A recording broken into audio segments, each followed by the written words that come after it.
Hey, what is up everyone? It's Rich. Alright, this is going to be a very fun video. So I'm going to precursor this by saying the title says Marc Silvestri and Dan Green. There's a few Jeff Isherwood pages from Conan that I threw in. They're going to be at the front end of the video, but they were the last files that I found. But I wish that there was more black and white Wolverine and Uncanny X-Men art, and I knew that Marc had done some stuff before that, so I grabbed a few Conan pages. So we'll see Art Nichols, Jeff Isherwood, and I think someone named Ricardo, shoot, I can't remember his last name, Villanova maybe, did one of the pieces. I won't maybe remember which is which, but this is a Isherwood piece. But let me do some housekeeping really quick first here. So colorists, remember the 16th, you have 4 days to get your Blaster Kid sample colors in if you want to try out for the book. So make sure you send them to blasterkidcomic@gmail.com. And I've been getting some really excellent fan art. I was going to throw it in this video, and I actually spaced it. So tomorrow for Super Fun Sunday, at the front end of the video, I will share the fan art that I've been getting. But the same deal, if you don't send it to blasterkidcomic@gmail.com, it will not make it into a video. I know you might have DM'd me, and I thanked you, or you tagged me on Twitter, but if you don't email it, it won't be in a video. It's as simple as that. Only because it's just easier for me to grab the stuff, throw it in a folder on my computer, and then upload it in as nice of a resolution as you send it to me. So a screenshot on my phone and stuff like that, it's just not going to fly. So all right, let's get into this. Dan Green and Marc Silvestri. But let's look at these. We're gonna just go in order after this. So this is Jeff Isherwood, and let's go into full screen mode. This is very early Marc Silvestri. I got all these scans off of Heritage Auctions, so if you want to find them for yourself, that's where you're going to want to go. But Marc was really good early on. I mean, this is very early work for him. I would guess he was probably in his late teens or 20s when he did this, early 20s when he did it. It's very nicely drawn. Obviously, Jeff Isherwood is a very talented artist and may have done, to some extent, some type of finishes on this piece. But anyway, let's keep rolling, friends. We got a lot of files to go through. So these weren't credited to an inker, so I don't know who this was, unless it says up here. Marc Silvestri pencils.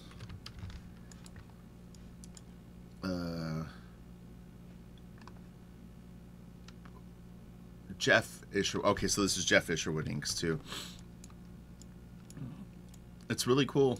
Like I said, I wanted a little tiny bit more black and white art. And I mean, it's fun to see what early Marc Silvestri looked like. This is a really difficult shot to draw. So he's definitely got the skills.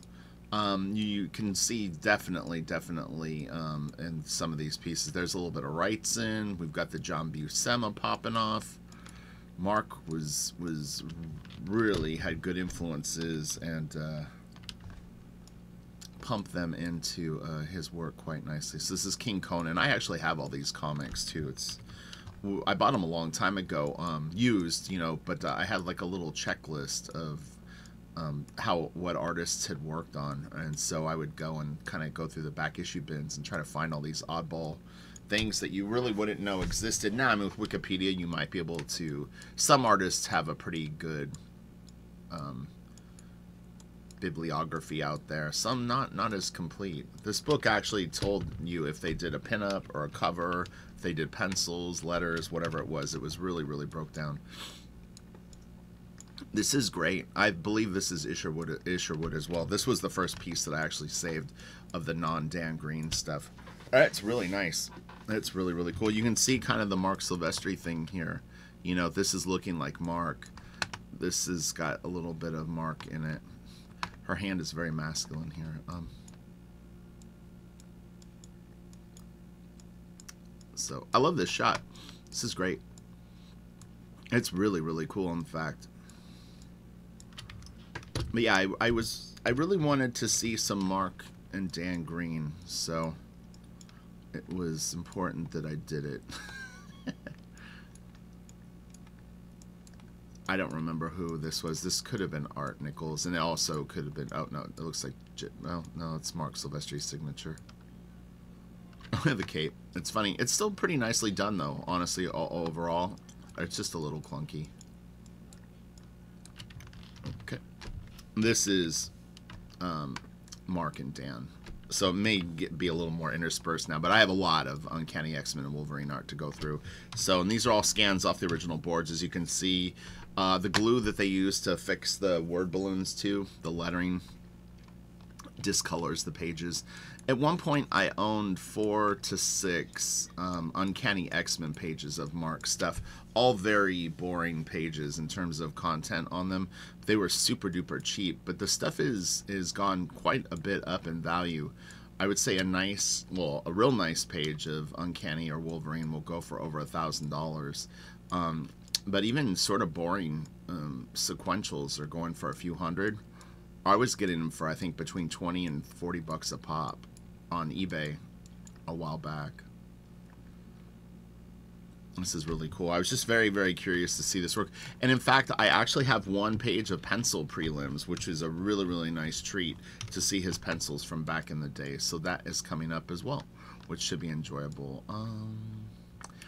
There's also one double page spread that was inked by Joseph Rubinstein that will be in these. This almost doesn't look like Dan Green to me. I can't remember who inked this, but it feels a little... It doesn't really feel like Dan's work. So, I don't know on that one. I'm skeptical. You can just kind of tell. Dan has a calligraphy to his line that is quite attractive. So... Dun, dun, dun. Cool lettering. This looks like it was lettered on the boards because you see that it doesn't have all that glue everywhere. All is not as subliminal.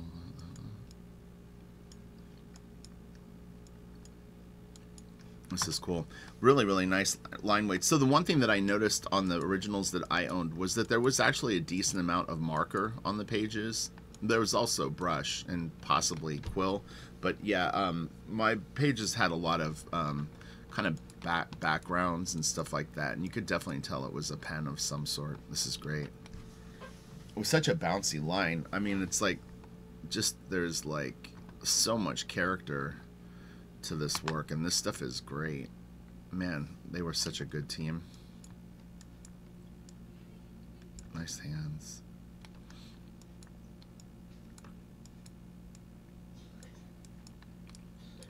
You can see, too, when you look at these originals, how the different inks aged. And it sort of helps you, you know what, this is weird. This almost looks like one of the pages that I owned, but I could be wrong on that. I remember having this panel. It was funny because I was curious if any of the pages that I had, because I had sold them a few years ago. Man, I don't know, maybe not. This looks really familiar to me. Either I had a scan of this in black and white for a long time or something, but this page looks more familiar. But they didn't have, none of the other ones that I owned were in there for sure. I'm going to say I didn't own this one.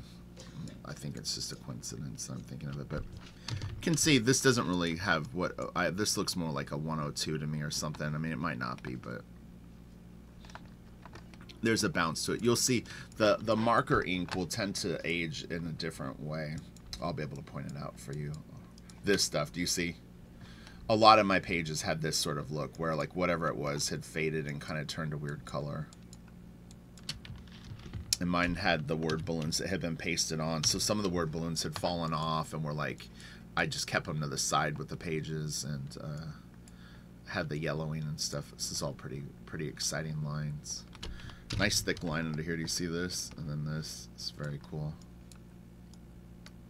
Man, it's so cool. I love that they can draw faces like this.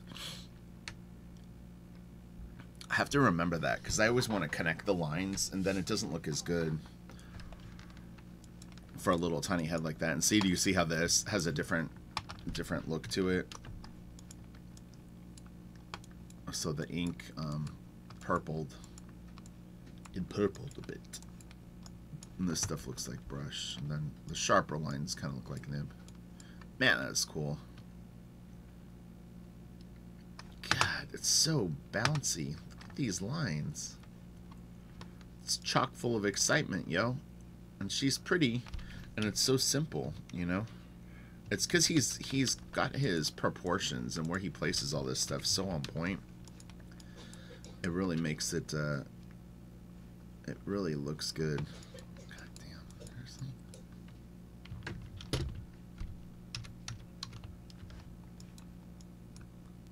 This is a nice page. It's different. There's not another page that we're going to look at that actually has this much black on it and kind of interesting looking things. These are really, really nice brush strokes. Dan is so good because he can do stuff that's so tight and so precise, and then he'll go in and do stuff like this, and it looks really, really cool. And he's got such a good eye for balancing it, you know. It's not so easy to do. And this, like, look at this nice thick line, and then thinner ones, and just the decision making going on is really cool. And here he chose to do no white to break this up, just a little, you know, just the lines leading up to it. And here you've got a little bit of it kind of breaking through. And then look at this. This paper looks to me to be a tiny bit rougher than the smooth board that I use now. But I don't know that for a fact. But I'm just getting a sense that maybe it had a little bit more tooth than... This could have been considered smooth board, though, to be clear. I can't remember what paper the pages were on, like what it felt like. But I think it had a little bit of tooth, but was a smooth board. All that makes a difference. You know, some of the old board, you'll see the old school guys, they'll scratch through the line art, and you'll get that weird stippled line where it's like a white line that kind of stutters through things.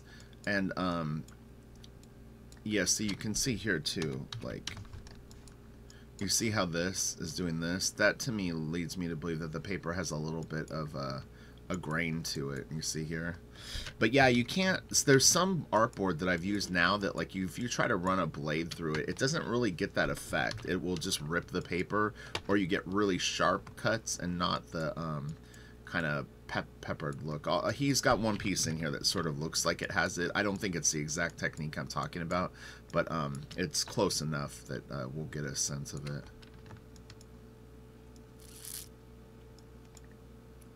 Her neck is long. She's pretty though. Yeah, it's nice. Little tiny nose. You see that? Super small. And a very, very square chin, jaw. And she's very athletic. This is a good body type for Blaster Kid, actually. It's funny because I always fight with this sort of the proportions of her body still. But this is actually good. This looks like a fit young person.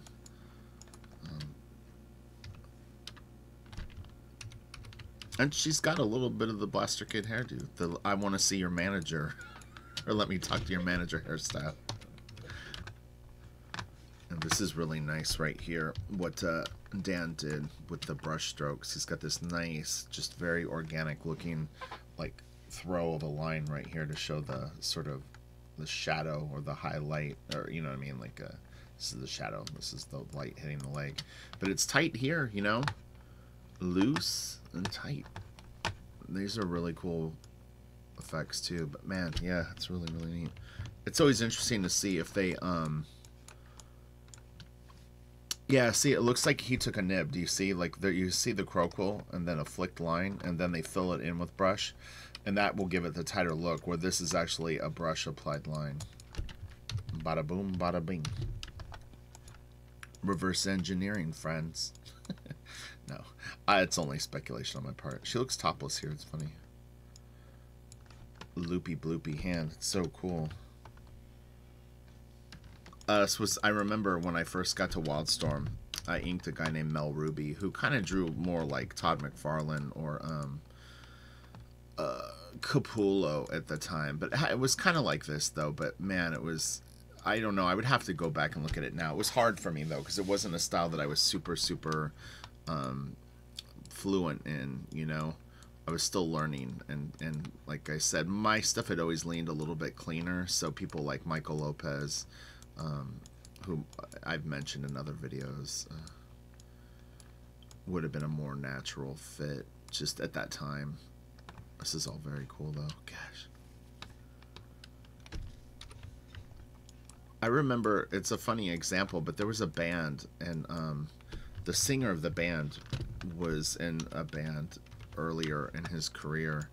he would sing so high and clean and clear, and it was just this like perfect sort of singing voice. And then later in his career, if you know Pantera, Phil Anselmo kind of did the same thing, where it was like he went from actually like someone who could sing pretty good to like just being able to barrel through brutal vocal lines. And sometimes with artists it can be like that too, where they're very precise, and then as they get more confident with stuff, it gets more and more loose. I was looking at some Keith Giffen art last night. It was pretty interesting. I know that there's some Keith Giffen fans here on my YouTube channel, because I've seen him mention the comments before. I'll definitely do a Keith Giffen video at some point. He's gone through a few different styles. It was interesting seeing it. I want to say it was something for 2000 AD, but I could be wrong. I was looking at some 2000 AD art last night. Yeah, these guns are so simple, and it's totally curving. Do you see this? The gun isn't even straight. It's funny. It's not super noticeable. Yeah, these lines are bending. I love this. Look at that. That's so cool. This whole face is great.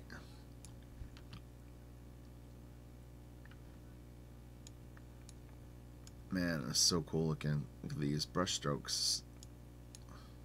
Stuff is all very cool. God dang. A lot of times it's funny when I shoot these videos, I'll like sit back and sort of try to soak it all in. You get to do that by default because you're watching the video, but when I'm shooting it, I have to like, I'm leaning forward, I'm kind of controlling the mouse, the keyboard, and whatnot. Oh, it's really cool hair. Man, that's such, like, so brushy. It looks really cool. Man, these two were a great pair. And it's, you know, a lot of people will, you know, we refer back to this a lot, and there's a few reasons, but one was the amount of issues that these guys did together between Uncanny X-Men and Wolverine was a lot of work. And on top of it, it double shipped at one point and was coming out twice a month. So that put them in legendary status, I think, just in general, because it was still really good work. And no matter how much of a lead time that they got, there's just something so psychotic about trying to do 2 books a month is just insane. It's really, really crazy. So, man, these guys were in beast mode.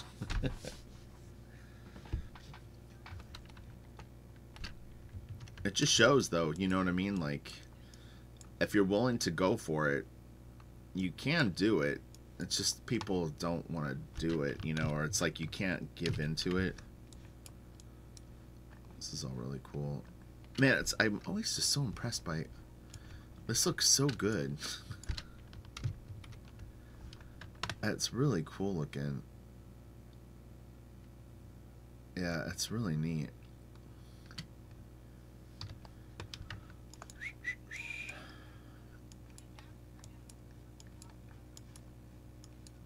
Nice fist, nice and simple. Cool hands, good wrists. I saw a great wrist last night. Who drew it? Who was it? Who was I looking at? Oh, dang it. Who was it? Let me think. I was looking at some random stuff. God, who was it? What was I looking at first? I'll think of it in a second. Look, Apple Core. What is going on? Were you eating an apple, Wolfie? Oh, a trash can, I see.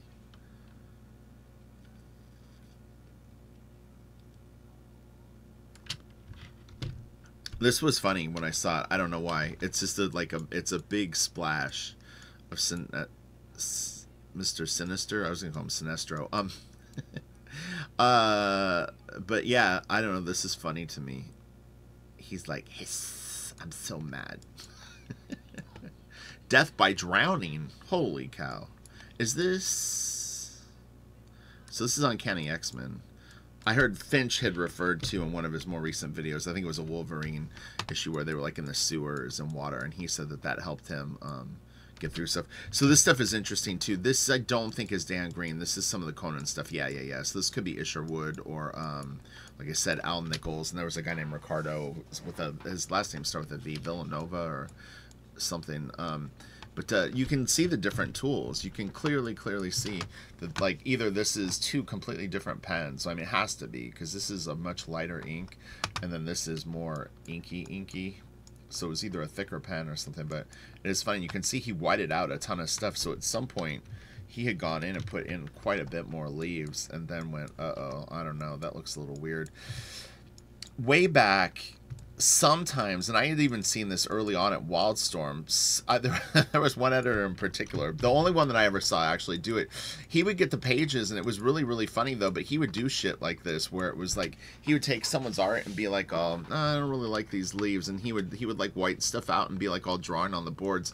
At the time, it didn't really, I didn't know what the norm was, so and he was the guy that I think had come from Marvel or DC, if I'm not mistaken. I'm nearly sure, actually, that he did, in fact. And so, yeah, you know, they would bullpen it up, where if they thought that maybe the composition would have been helped by something, they would go in and sort of tinker with stuff, which is really weird. Like, I can't even imagine that now. For years, like, if an editor went in and was drawing on the art, I would be a little, like, kind of weirded out by it. You get your page back, you're like, what happened? What is this? We don't really send our art in, though, anymore, to be clear. Most of us would scan it at home and then send it in digitally. But, I mean, in theory, I had one penciler that would mess with my stuff after the fact, digitally. This is really cool.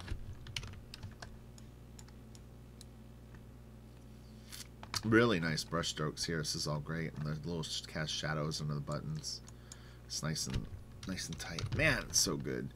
Can learn so much from all this stuff. I'm telling you, when we look at this, it really is helping you. Binoculars don't work this way. No, I'm just kidding. Someone will get that joke. But this isn't how it was drawn in the other book, actually. This blended the two images. It is funny, though, but if I had to draw a view from binoculars, I probably would do the two. You know, one circle and one circle, like through your eyes looking out.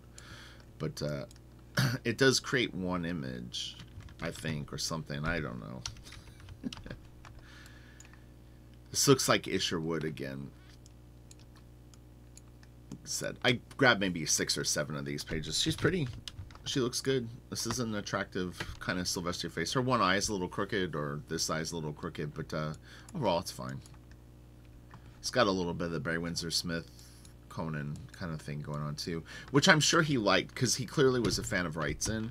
So, and like, even this looks a little even like Neil Adams, which wouldn't, none of that would surprise me. If you went like, who does Marc Silvestri like early in his career, you would go, well, he probably likes Buscema, Neil Adams, Bernie Wrightson, and maybe someone like Barry Windsor Smith. I'm sure he had more. Frazetta, I think, would obviously be a big influence on him too. But yeah, Marc got it. He got it and got it down. These knees are cool. It's nice. Yeah, the brushing is so wild on this. So fierce. Just like that. That's how the inker was, whoever inked this. Does it say? No. This is Isherwood for sure. Thought this was a pretty nice, exciting panel here. He did a really damn good job on the galleon that he needed to draw. I have to say that I'm very impressed by that, because he probably drew this in like the mid-'80s, and you know, it's not like you just can't go online and look this stuff up, or go, oh, you know what would be good is if I could just find like that one scene in Pirates of the Caribbean, and I'll just do a screenshot and I can get reference for it. I mean, he might have had access to like a VCR and pause it on his TV. Or, I mean, you're running to the library, you know, and doing stuff like that. I really wish, and I talked about this in yesterday's video, that there was more information about Marc drawing this stuff. It's like he closed that chapter and just doesn't seem to return to it and ever reference it. And it's such a great body of work, you know, and you just never hear him talking about drawing this stuff. I would love an in-depth interview, you know, because like Todd McFarlane is an example. We kind of know the story of Todd. We understand the struggles that he went through, and he's shown really, could you imagine, like, the Art of Todd McFarlane book was called Devils in the Details, that book, a Marc Silvestri version of that, where Marc breaks out all of his early work. Thing would sell like gangbusters. I hate that term, but it would. This cover sold for, I think, 32 or 38,000. It was a completed auction. That's a big chunk of change. That's a nice cover, though. But yeah, I would absolutely love to see an art of Marc Silvestri where they really, really covered his rise to, you know, image. Because it's interesting, you know. Let's look at this a little closer. You can see the different colored ink again, you know, that these lines don't actually taper very much either, which could mean that they are just a pen. Do you see? It doesn't really go thick to thin here. Like a 102, if you take a Hunt 102 and a straight edge, you can actually get a tapered line that will be thicker to thinner as you flick it. And these just look like brush, but look at how wild this is. I would feel really nervous about doing stuff like this where lines are kind of waggling different ways. Not nervous, but you know what I mean? Like you have to, the thing is it's got to be kind of everywhere. Do you see how these are kind of doing that too? It's a whole balancing act throughout the piece of tight and loose. Here's this. This was what I was talking about, which I think is kind of fun. But you know Marc has got some of this stuff around. There's no way that he doesn't. Little photocopies or scrap pages. I mean, some artists do throw this stuff away, but I don't know. I think he could have enough for a book. But so already it's interesting that he didn't fill in the blacks on this guy, although this character's costume is fully black, so that makes a little more sense. But you know what I mean? Did he X blacks in here? Or does he go in and finish? This is an unused prelim, it said. It's the only one that they had. And I've seen Marc's pencils throughout his Top Cow run, to be clear. That's not what I'm talking about. I would like to see more art like this from the X-Men or Wolverine 80s stuff. This is cool. This guy's arms are really long. His elbow goes super, super low. This is a nice little suggestion of a head right here. You see this? And again, it's not connected. It makes it look better. I would try to draw that whole face. I would try to draw the bridge of the nose and connect all this and have the cheek, and it would start to look weird. But this is an unusual face. This isn't really like exactly... Her head is very weird. I don't really have time to draw it, but like if you actually drew her whole cranium, it's a very, very weird shaped head. She's got a lot of hair back here, but her face is too small for her body too. A little bit. It's close, but her body is quite a bit bigger than her head. I could show you this just really quick.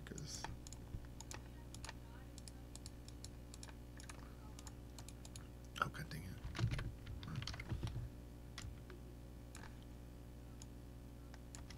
She'd really be a little bit more like this. That's a better size relationship to the body.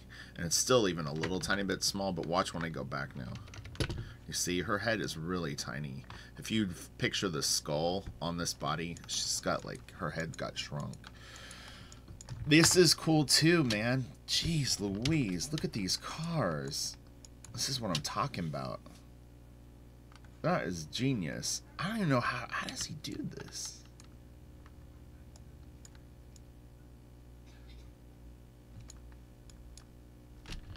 That's wild. So crazy. Like, I love it. I think it's so cool. I want more of this. I want 100 pages of this stuff. Let's look at these cars.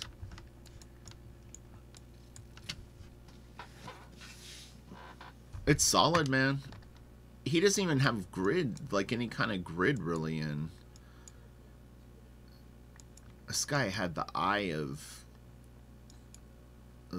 a master illustrator. This cop cars, it's a little narrow, just a little bit, like, you know what I mean? It looks a little pushed up and a little like kind of narrow this way, but it, you know, it doesn't really matter much. And I mean, this car is a little stiff too. This is very high. You know, like it's a little out of proportion. So there's little anomalies throughout it. That was fun, man. I could look at 20 more of those and be happy as a little clam. This is nice. Sexy ladies, handsome men. I thought this was pretty funny. Esprit. Pulling on the mask.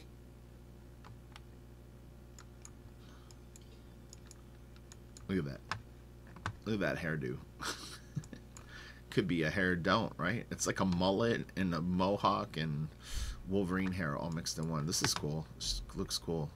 It's the Blaster Kid body again. That's where she needs to be.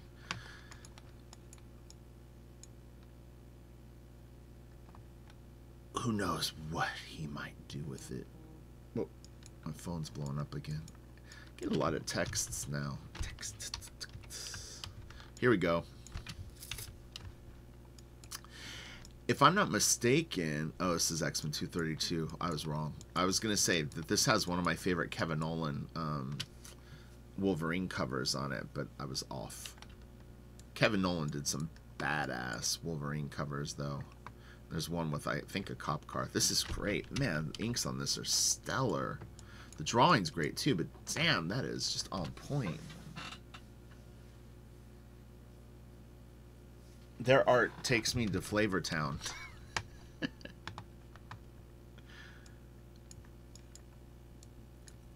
Look at that. Man, that is cool. That's really an interesting shoe. It looks great, though. God, look at this shit. Oh, my gosh. You just can't get this with cover art. That's the thing. I love good cover art. We all love good cover art. You just don't get a lot of drawings like this. And when these guys, great artists, guys and girls, challenge themselves like this, when they go back and do cover work and pinups and little sketches for their Instagram and whatnot, they're bringing all this information with them. And it's like, I had mentioned in a video recently, just attempting stuff like this, even if you don't succeed, you'll just be a better student of art, and you'll have a much wider array of things that you'll attempt in your drawings. See this, how you can see it was those pens that I was mentioning that faded on my originals. You can see it here. These are not Crowquill lines. There's some sort of a pen that he flicked up here too.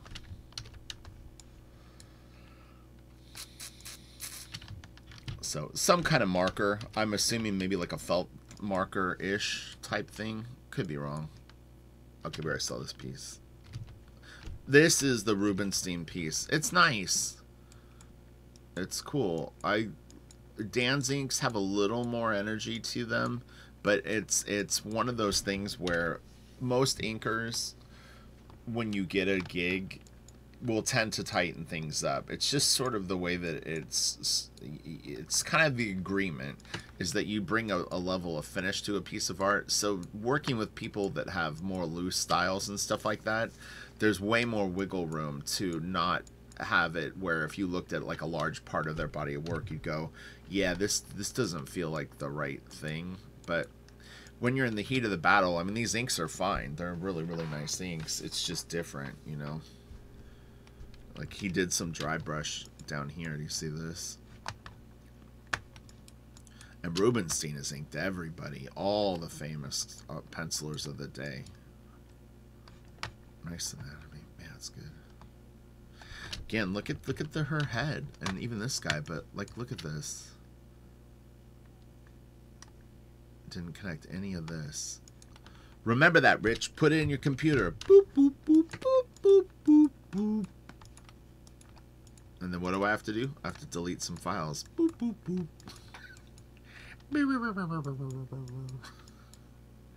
Look at him. He's like Death's Head, Judge Dredd, and Iron Man. I don't know. His boots. I love these kind of feet. It's funny because I do try to draw this stuff. The old, like, I don't even know what you call this, like the superhero foot. Is it Buscema or Kirby? Who do you think made this shaped foot? I always think of it as a Buscema foot.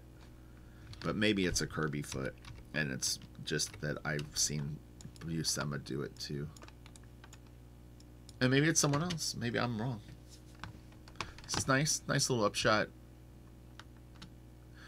It's interesting because he curves her eyes this way, which would almost be a down shot. I mean, if her head is tilting back, it would start to curve this way more. But yet he sort of sinks it in here. So it's a little... It's telling two stories. This is nice. And again, really cool lighting on the boots. The boots. That's a nice Wolverine.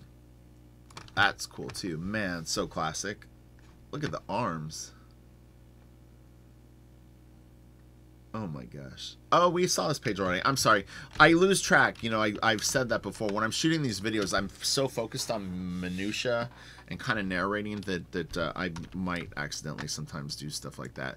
When I was saving the files, I searched under Wolverine first, and I did Uncanny. And so there could be some repetition if they were tagged the same way. There was a few that I knew that I had downloaded, but I was trying to get the video together quickly. This is all really, really beautiful inking. Man, it's so nice. This is cool. Tough shot to draw. I did a nice job with it.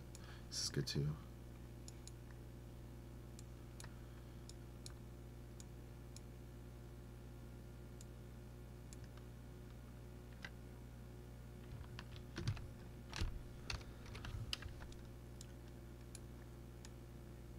This is a nice cover. I didn't see the price on this cover, actually.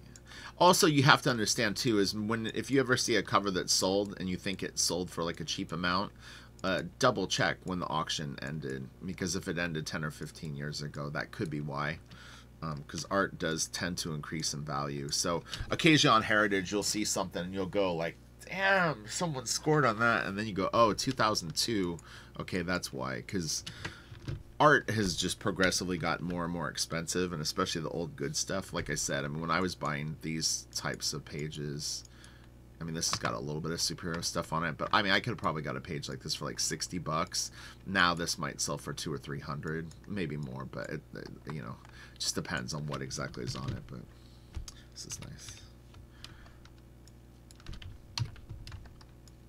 This was really interesting part of their run. Unfortunately, there's not a ton of these in black and white shot from the original boards that were on Heritage, but it's a really, really, like, these kind of animals can be tough to draw because it's like you're drawing fur, but you're also putting in structure, and then the muzzle of, like, you know, canines is kind of, you know, I mean, there's a shape to it, and it's like, how do you suggest it and not make it look flat? How do you make it not look overly drawn out and still furry? You know what I mean? Like, it's not all connected. Do you see?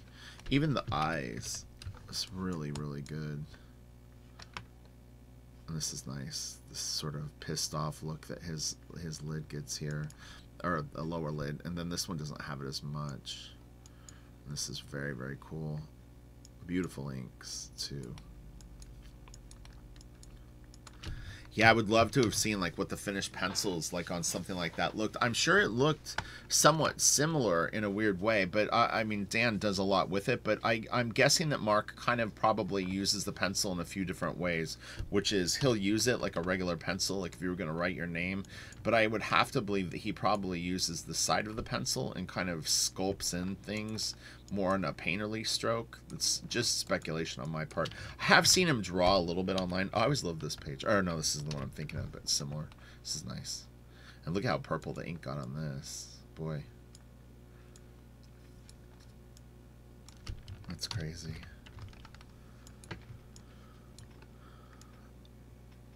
But yeah, so this was Marker and this was Marker. You know, just those little areas that it was used, it really didn't age well. That's why I've said to people, you know, that like there's artists that just do tons of really, like, I would consider high-end commissions that cost, you know, $500, $1,000, a couple of grand. They're doing it all in Copic multi-liners, and I mean, you know, 20, 30 years from now, I'm very, very curious of what those pieces will actually look like. If all the colors will age well, you know, because you never know. I mean, the pigment in your oranges and yellows could be weird, or the purples could fade completely, or, you know what I mean? You never know. I mean, Gibson Les Pauls are a good example of that, where the cherry bursts really would fade a lot, you know, and also the UV, that's possibly, this is the technique that I was talking about, that I was saying that, like, so you could see this weird kind of stippled look where it almost looks like a blade went through this, which probably it was. But yeah, on super smooth paper, some of the stuff that I have here at my house right now, although I'm not using the exact blade, you almost want to use like a box cutter blade, or like the old school razor blade that's like the little like rectangle shaped thing, and then kind of run it through. But you don't want to do it with the sharp end. You want to do it kind of like a side stroke, and it'll get that stuttered look. But some paper won't really do it that well. But this looks like smooth board. I'm not seeing really any texture on it, but it gets it. It's such a funny thing that it will do that, right? That you run a blade and it goes tuck tuck tuck tuck tuck tuck tuck tuck tuck, and like skids on it.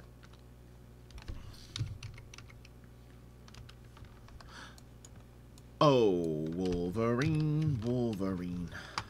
Wogan. Oh God, this kid. I was gonna call her chick. Little kid. I hated the way they wrote her dialogue. I honestly did. It was very cringy, and I read it long time ago. But I remember just going like, I get she's a little kid and she's got a wisp, but yeah, I don't know. It was kind of annoying. Time, Space, and Mojo 2. Wogan, I'm scared. And you know, there might be people that thought that was great. It brought the story alive for me. Rich, why are you saying mean things? Their signatures look good together too. That almost looks like a paste up. I think it is. Maybe they didn't sign it. That's really cool. And you can see this is sort of when he was getting a bit more into his Jim Lee. The Jim Lee was starting to come in more. He saw Jim's sales going through the roof and went like, all right, let's Jim Lee this stuff up a little bit. It's crazy, right? Look at the mouth. How suggestive it is. It's really cool. Same with Mojo. Man, close up, it's like you can't even see his mouth, right? Oh, it was his arm in front. Let me see what's going on. That's really weird. What I'm not even 100% sure what I'm seeing. What is going on? That is really weird. Where's his mouth? Is this it? It's almost like they forgot. Like, this looks like his chest. Yeah, that's really weird. That's it's creating like a very bizarre optical illusion. I'm assuming his mouth is closed and he's kind of smirking.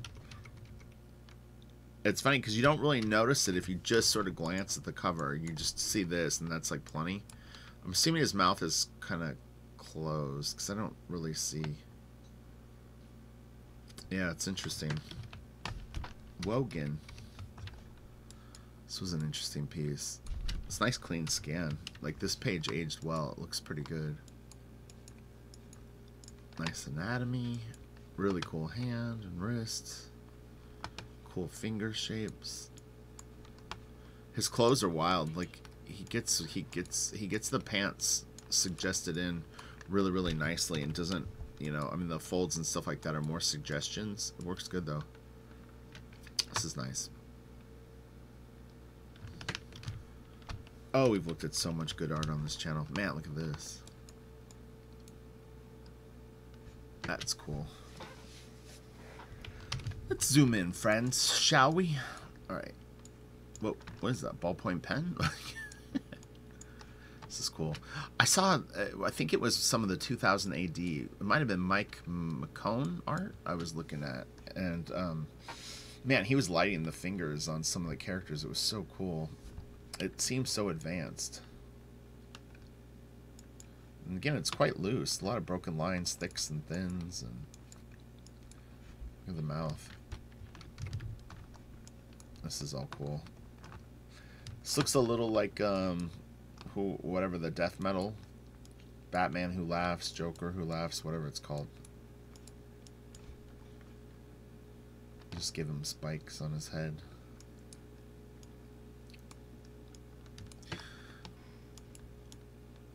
Yeah, it's cool. Nice stuff. Let's see how tight these buckles are. It's one of those things where like I sometimes debate if I should be using like an ellipse to make them tighter or freehand-it, and these look a little more freehanded. Like I'm not seeing like you know, like part of a circle template. It's pretty tight here, you know, and you can use ellipses too, little tiny ellipses that will kind of help it along. Like he could have used it right here and right here. Probably not. This is like nice and clean, but yeah, it's like how loose is too loose, and then how tight is too tight, because that's the problem. Is it's like I said, I think loose is harder to achieve, but it's deciding how much tight you're going to use in your art that's the issue. You know, when do you clean up lines? You know, like here, these lines are overthrown, but it might look worse if you actually went in and cleaned it up and that was a real tight edge. Depends on what the effect is, but all those little things can make a big difference. These are beautiful brush strokes right here. Really, really nice.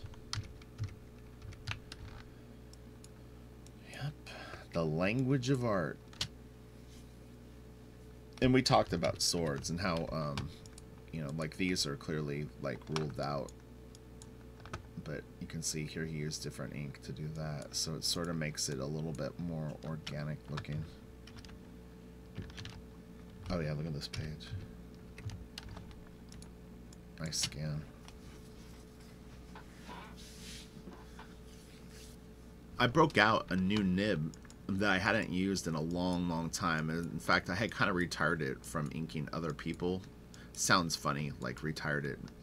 Just meant that it didn't work on other people's stuff much, but I'm doing some stuff right now on my own. And I was trying it, and it's actually very cool. It's an old, very bouncy and kind of big purplish blue nib. I can't remember what they're called. What is the brand? Oh, hold on, I'll look at it. I won't probably know the number. Where are you, nib? Oh yeah, let me see. I can see what it is. Oh, Esterbrook.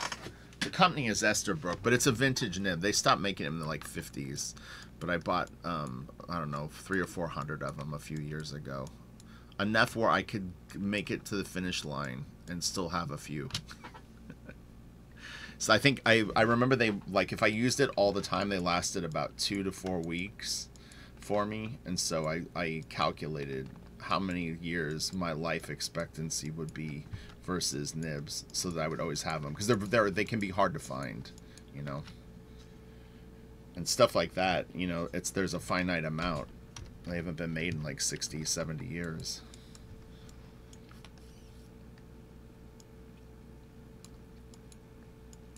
It's always amazing. I always wonder, like, where these people get them. They'll be sellers on eBay. Not that specific one, but just all that old stuff in general. It's like they'll have new old stock of them, and you just go like, man, did like your grandpa have like a storage unit with like all these pen nibs in it, or did you own like a stationery store? I don't know where they come from. And I don't even know how common of a tool it would have been. Like, you know, what were those used for back then? Were they used for art, or were they actually used for normal writing? No idea.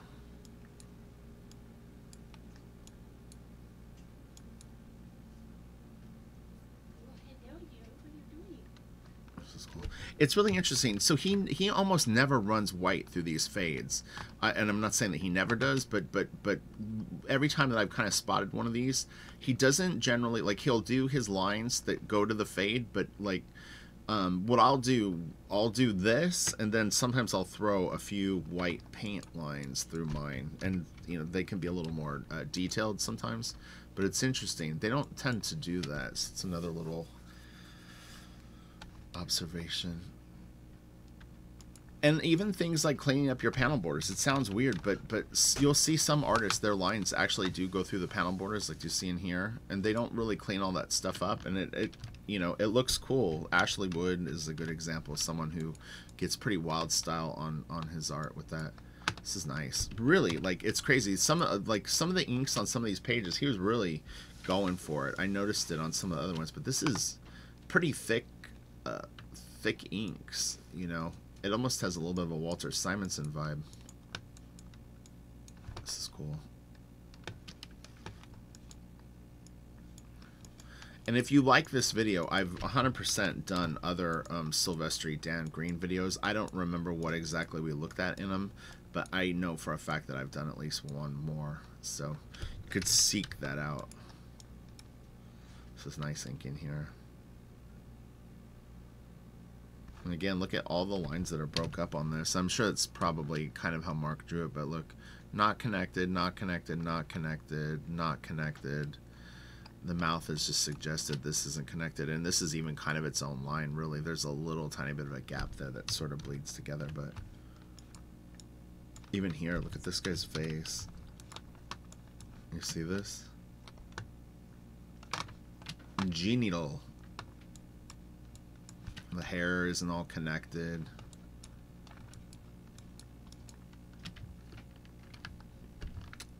All right.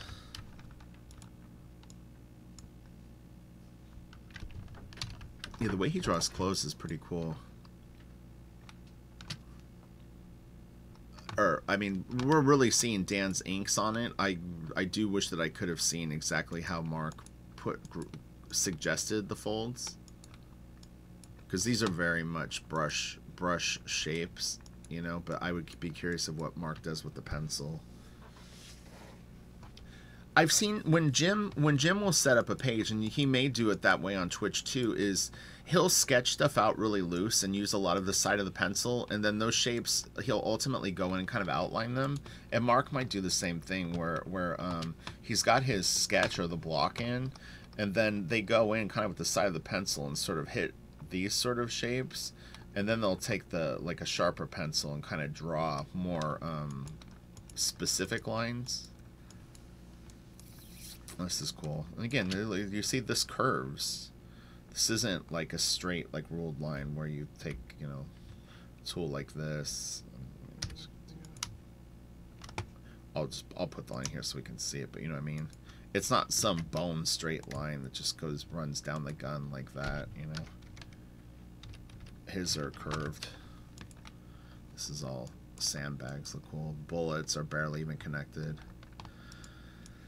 You have to find your own balance with this stuff. This is nice. Look at this edge right here, how rough it is. You see that?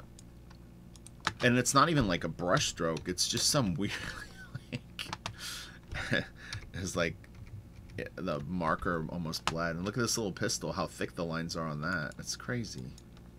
It's got, what is that? Is this a ball peen hammer? Is that what they call that? It would suck to get hit by one of those, I'll tell you that. Alright, what do we got? Another cool page. Oh man, this is nice. That's cool. It's a cold, so this is snow. I almost thought some of this was like lights, which it may be, and then some of this is snow. Here's city. It's kind of funny, right? As you see, there's no white through here. And these buildings are leaning. They're leaning a little bit like this. It's an exaggerated version of it, but they're actually a little bit tilted. This could be a 3-point perspective shot, though.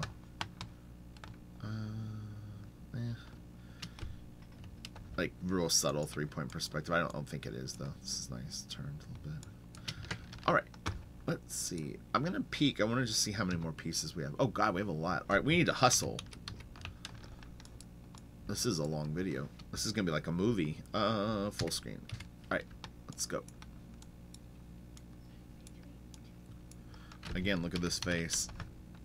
Well, both of them, but in particular this. Look, not connected, broke up here, doesn't connect to the mouth. This is a line on, you know what I mean? They're all lines onto themselves. It's crazy. 1, 2, 3, 4, 5, 6, 7, 8, 9, 10, 11, 12, 13. There's 13 gaps just on that guy's profile. It's crazy. Look at Wolverine. He even says that. He's sniffing out the breaks. He's like, 13, Rich. It's a lot. This is a great panel right here. I like this a lot. Oh, man. It's so cool. That's really, really great panel. Damn. All right. Oh, boy.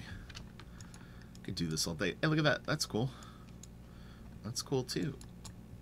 All right. Wow. This is, again, it's like the where he's starting to head into the more Jim Lee in his work. The pressure was on. The heat of Jim Lee.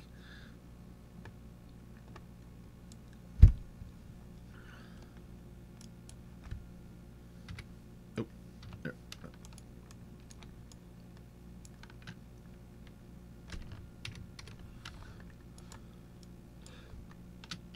Yeah, it was interesting. So when I first started collecting comics, you know, like the Image stuff was already coming out, and so I was into Cyberforce. Was probably at that point.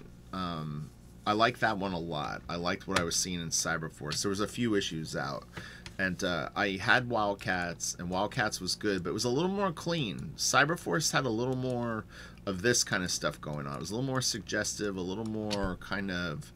A lot like more graphic, I guess, and I didn't really know the order of influence, and so I just thought that a lot of people all drew the same, and then you would see other people that drew like Jim Lee, and you know, I didn't know the order of things, and then slowly over like the next year I started to learn more about like, oh, okay, like I would see other Image books and I would go, man, all these people, they draw the same, but I didn't know where the source was, you know.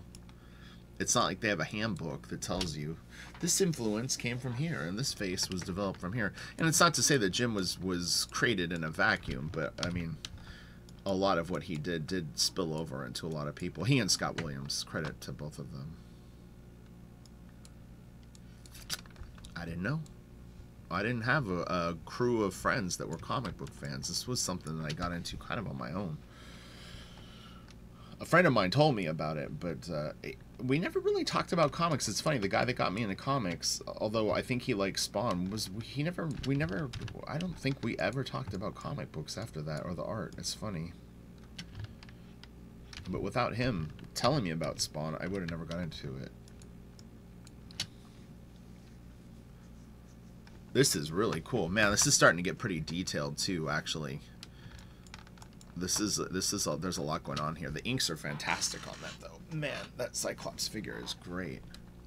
This is such wild inking. Look at these strokes. Damn. Man, that is so good. That just looks like professional art. You know, you see that and you go, these people know what they're doing. This isn't normal, like someone like looking like they're learning to draw. And this is when, you know, we talk about, like, you learn the rules to break them, and, you know, you learn to draw anatomy so that you don't have to draw it, and things like that. These are kind of good examples of that, you know. He knows just where, like, he knows that the hand has this, like, fanning effect to it. So when he places the fingers, even though they're these just little shapes, he understands why they're in the positions that they are, and you know, all these little weird shapes on the arms and stuff like that. He's showing you muscles and stuff like that. I mean, I know you know that, but it's like there's little start and stop points and pieces that come out more. That is a really wonky figure. Oh my gosh. Yeah, that's wild. I think Marc had too many moose heads when he drew this. No, this guy's good. It is a tough little drawing, though, kind of. Yeah, it's weird. It's like his hand is gigantic, and then this... It's like his body is too big for that head. Okay, we saw this already. I can't remember if we looked at this one. So cool. Man, that's great. Look how thin her leg is right there. Looks cool. To be continued, obviously.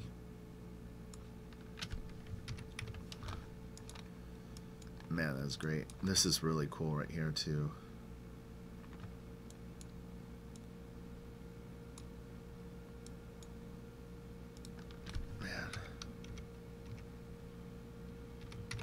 such powerful art. Look at all this. It's really, really neat.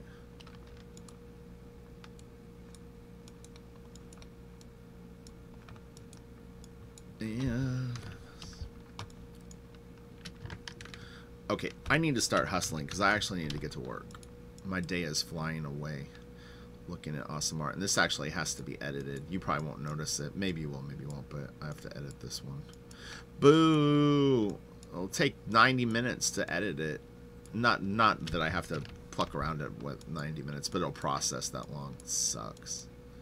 It's faster than processing, though, a video from my camera. If I have to edit a video from my camera, it takes way longer. This is nice. Oh, yeah, this is such a great sequence with them driving around in this thing. Really, really cool drawing.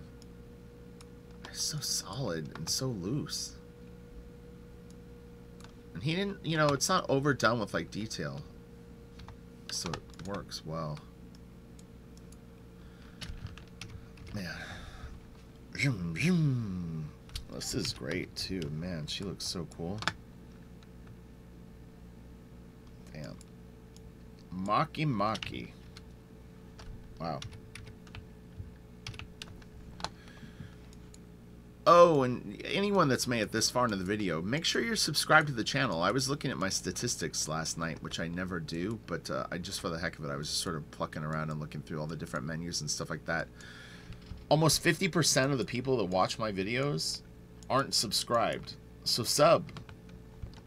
If you haven't subbed yet and you're watching a lot of my videos, please do. Definitely subscribe. I would really appreciate it. I was surprised the number was so split. It was like 53% were subscribed, 47 weren't, if I'm not mistaken, something like that. I already knew I had a lot of lurkers because there are a lot of them are pros.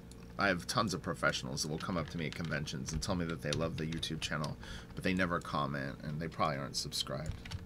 So they support you, but don't. This is an interesting piece. I honestly don't remember this cover, although if I saw it in color, I might more. But it is a slightly different style for them in some ways. I don't know if it's the paper or what. It's a little tighter, and even the structure feels a little different. You don't know the circumstances of when this stuff was done, though, either. Like the time frame of how, you know, could have really been under the gun or something like that. But it looks quickly inked, maybe, would be the thing. Still nice. I mean, this has got like some really, really cool stuff. It's a little cleaner. And my impression is that Marc did, the X-Men stuff was first and then Wolverine was second, because you can really see the Jim Lee creeping up more on this stuff. And this is 91. Yeah, so I'm going to say Uncanny X-Men was first and then Wolverine. This is really cool. Man, that fist is great. Whoa. When you look at it upside down, it's a little, like, it looks a little more... it's pretty cool. I think it's the pinky. It looks a little... You don't really notice it this way as much. Oh, right. Yeah, see, this is the Uncanny stuff. You can see it's a little different. Look how much this ink faded. It's funny, huh?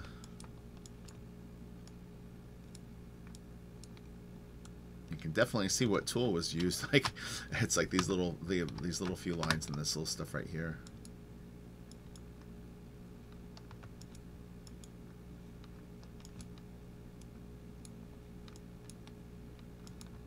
Oh, the clothes are crazy. This is one of those faces that Marc will do with women. A lot of times, yeah, this too. Do you see how they're a little bit like flattening out? It's funny because a lot of times you'll see it'll be a character right here in the panel, like sort of looking the way that Wolverine is, just higher up, and that'll be the face that sort of has the slope going on it. This is nice and solid. This is cool. Man, that's great. So this is 92. This would be Wolverine, I'm guessing. Yeah, and then kind of like almost at the end of their run. Man, this is crazy. This could literally have been just a month or two before they all quit. This is 1992. Image started in 92, 93. And this is issue 55. I don't think he went much longer than this. This could have actually been the last issue that Marc did for Marvel. And then he went right into Cyberforce. That's crazy. He might have even been working on Cyberforce at this point. Like, I don't, maybe he had to finish his contract. I'll look afterwards and see what his last issue of Uncanny was. I mean, Wolverine, sorry. That's crazy. It's fun to see that little timeline in effect, though. There's a part where Jay Lee must have been hired by Extreme, and he was still working at Marvel and had to finish some stuff. I can't remember. I don't know for a fact if it was Namor or it could have been a Spider-Man book he was working on, but he was working on those maybe even simultaneously with doing probably Strike File and then Wildcats trilogy shortly after, or vice versa. I'm not sure which he did first. I kind of want to say it went Strike File and then Wildcats trilogy, but I could be wrong. I thought I had heard that Liefeld tried to steal Jay from Jim, but I don't know that for a fact. And it could be the other way around. I did hear, and this was recently, it was in one of the Image documentaries, that Marc and Rob had a falling out over Mike Turner, because Rob had tried to go after Turner. That guy was gold. That would be like going after J. Scott Campbell from Jim. Or it's both of those. Jeff and Mike were huge. Those guys were big earners. That's really cool. It's so cartoony. Okay, let's go. Oh, okay, cool, perfect. All right, have a great day. If you haven't subscribed yet, make sure you do. Very, very important. Smash the like if you don't mind. And I will talk to you all tomorrow for Super Fun Sunday. We'll have the fan art in the video for sure. And yeah, Blaster Kid color samples need to be in 4 days. You've got till midnight on the 16th. All right, later.